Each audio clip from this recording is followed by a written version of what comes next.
I actually have a question for Mike. When you're performing, when you were performing Cryptopsy songs, maybe from the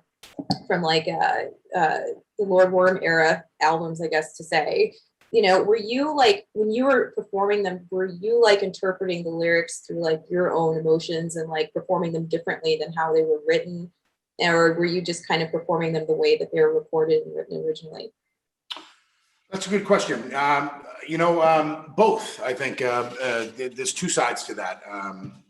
Did I take the lyrics and try to put my own emotions into it? Perhaps not. Did I reinterpret them in terms of how they were vocalized? Sometimes. Mm-hmm. So there was a bit of a mix there in terms of that.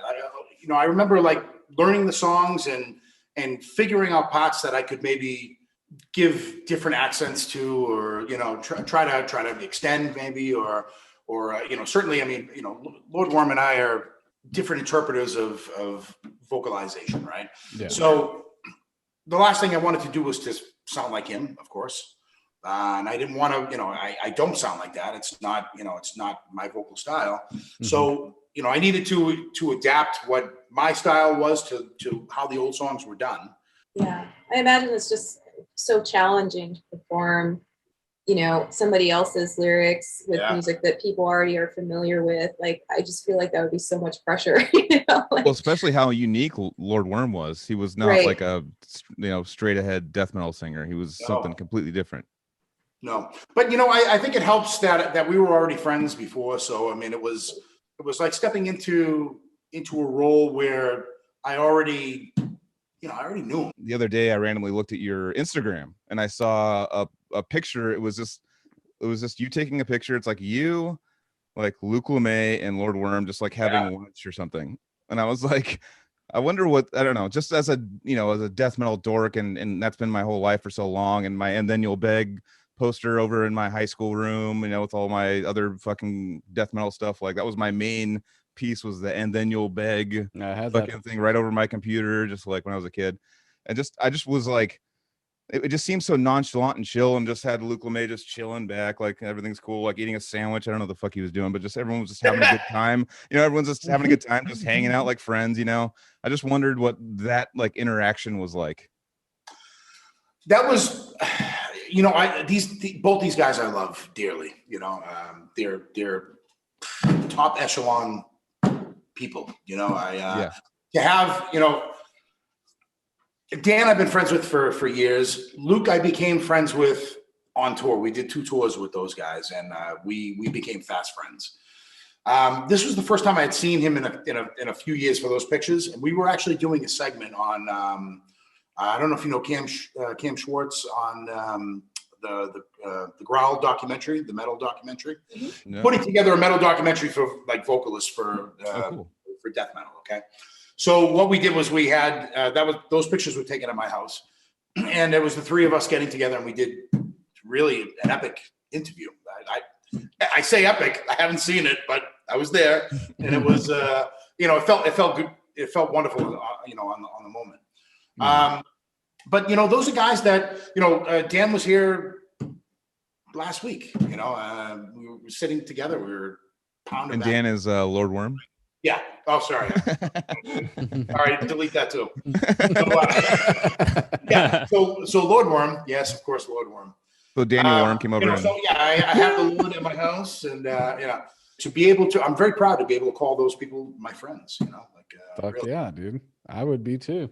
Isn't that what's cool about death metal and stuff? Is that like, before you know it, like your heroes are your friends. Yeah, man. And like you could just like text them and be like, hey, like, what's going on? It's like, and they respond to you. Name any other scene that allows that. Name any other scene, and exactly. I don't think there is. Yeah, exactly. That's always been like, just like going up and meeting like Corpse Grinder or meeting up all these people. Like when I was a kid, just being like, that's like a fucking god to me at the time. In high school and stuff, and just sit back and they just like want to show you stuff and talk to you about stuff, and you're like, what the. You have to take a step back. Nerds. I know. We're just all big really music geeks. Yeah. We all just love music. We're all fans. We're all geeky nerds, and we connect on that level. I think, and once you realize it's like your hero loves a band as much as you do, and then you can start geeking out. And it's like they're just another, they're your friend now. It's We not. all Yeah. got the same software upgrades. Yeah. Yeah. Yeah, and that's it was like touring with Suffocation that we did a few times. Like it would turn to the first tour was me like fawning, and then second tour was like they're my friends and we're gonna go play poker together. We're gonna hang out. Like they're like, hey Joel, come over here, blah blah. Let's go fucking do this and that. And you're like, yeah, sure, whatever. Oh like, yeah. I have to come back in my head, and be like, that's like Frank and Terrence telling you to go do something right now, and you're just like, what the fuck is going on? It's such a trip, dude. I remember like when we first started touring with Suffo, and I was still just like a fanboy because I mean I grew up on Suffo and just oh my god, dude, it's like my favorite band. And so I'm like, just like like one morning we're like I like one of the first shows, and I just walk into the venue like to like find the bathroom or something. And there's Frank like right there, and I just walk by him, and he like recognizes me, and he's like super cool, and he's like, how's it going, dude? And I'm just all like, fucking great, dude. What's up? How's it going? It's gonna be a fucking great show. And I'm like, fuck yeah. And I'm just all like walking, just like, oh my god, dude. You go into the bathroom like being like, what the fuck was that? Just happened, dude. That was kind of like that with Eric Rutan. Like Eric Rutan would like seek me out and just be like, hey, let's go smoke this Eric joint Rutan's together. the chillest like, dude. All right, ever. let's go into a room together and smoke. And then you have to sit there and talk to him. Oh, dude, Eric is awesome. No, that guy. No, I'm saying that because from that perspective of I'm about to sit down with Eric Rutan, and then you're already just fucking blitz. Like I saw him play opening with Morbid Angel for Pantera. Like I saw him play Walk with Pantera live in San Jose. Like come on stage and play Walk with Dimebag. Like you're just like chilling in the small room with him, and he's just like, oh man, what's up? No, he just wants to hang out with you. You're like, he's really? the best. He's well, there's all these other cool people over here too. You can hang out with them. But. I know.